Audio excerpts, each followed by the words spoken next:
Good morning. I'm Ed Medrano, the city manager for the city of Gardena, and I want to welcome everyone to a remembrance of the 17th anniversary of 9/11. It's hard to believe that it's already been 17 years.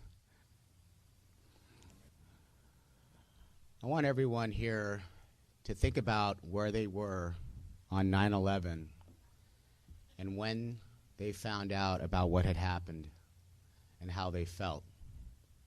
As I go through the timeline of 9/11.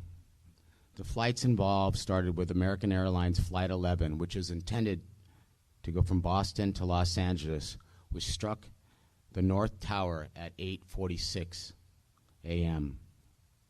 Then there was United Flight 175, which was intended from Boston to Los Angeles, which struck the South Tower at 9:03 a.m.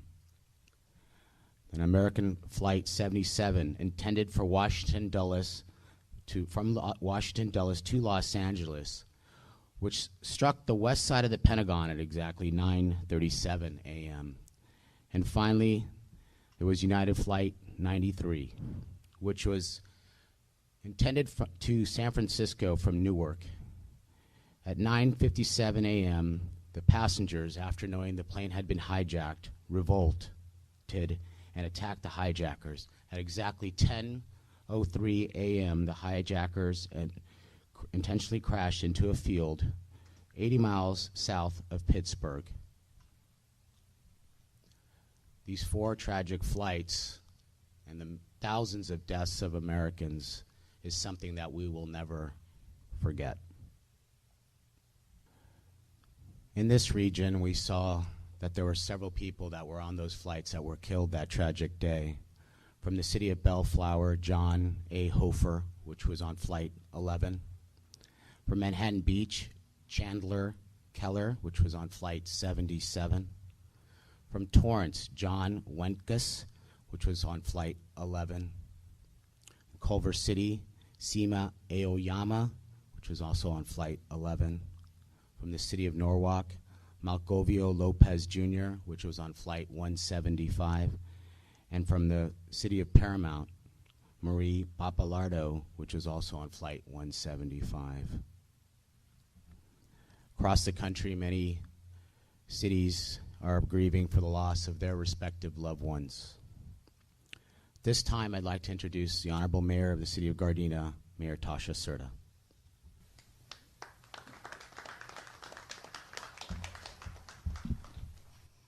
Good morning, everyone.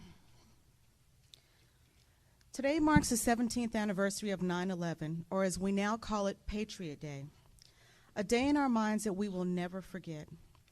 I remember watching the news after the first plane hit the tower and thinking, this was possibly an accident, but soon realizing when the second plane hit the South Tower that this was no accident. Then learning that a third plane had crashed into the Pentagon, and then the fourth plane, United Airlines 93, crashed into the state of Pennsylvania. In fact, it became apparent that we were under attack. I kept thinking, this sort of thing happens in other countries, not here. While watching the news of people falling out of the World Trade Center, then those moments afterwards where the first and then the second tower came down, it seemed like the worst nightmare anyone could have imagined. It was a life-changing moment for everyone. It was a day that we lost 2,977 lives taken from us so viciously. We honor the courage of those who put themselves in harm's way to save people that they never knew. As people from all over the world watched that day unfold, we as a community came together. We watched people from all walks of life help each other, comfort strangers, and just support each other the best way that they could. Regardless of our location, we all felt a strong emotional response to an attack on our country. What I learned on that day was that no matter how evil and terrible the act was, that we as a people are resilient and we will not let terror stop us from enjoying the freedoms of this great country. And each year as we remember 9/11, I often think about the song from Lee Greenwood entitled, God Bless the USA. In the lyrics it says, I'm proud to be an American where at least I know I'm free. I'm sure this song epitomizes how most people feel whenever they think about September 11th. These 17 years have shown us that we hold fast to our freedoms. Yes, we are more vigilant against those who threaten us, and there are some inconveniences that we now have to endure. But if we've learned anything from 9/11, it's that no matter how bad the situation, we as a community and country can withstand anything if we work together. None of us will ever forget this day. We will go forward to defend freedom and all that is good and just in our world.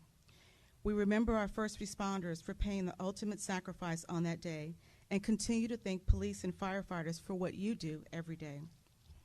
I'd just like to thank you for giving me the opportunity to come before you, and may God forever bless the United States of America.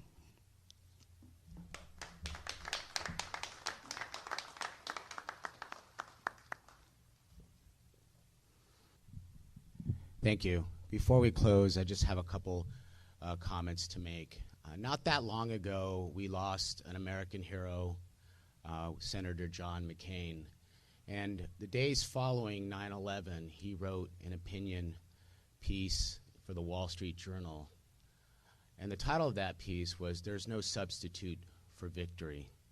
I remember reading it and printing it out, and every day, every time on 9/11, I pull it out and I reread it.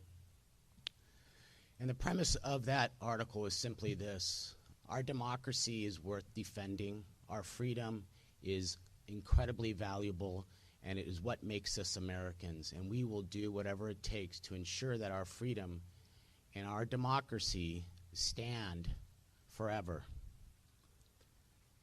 It's important that we hold these tributes so that we don't forget the past, that we don't become complacent, and always remember that our democracy and our freedom are vital to our country. This concludes the ceremony. Thank you for joining us today. Have a great day.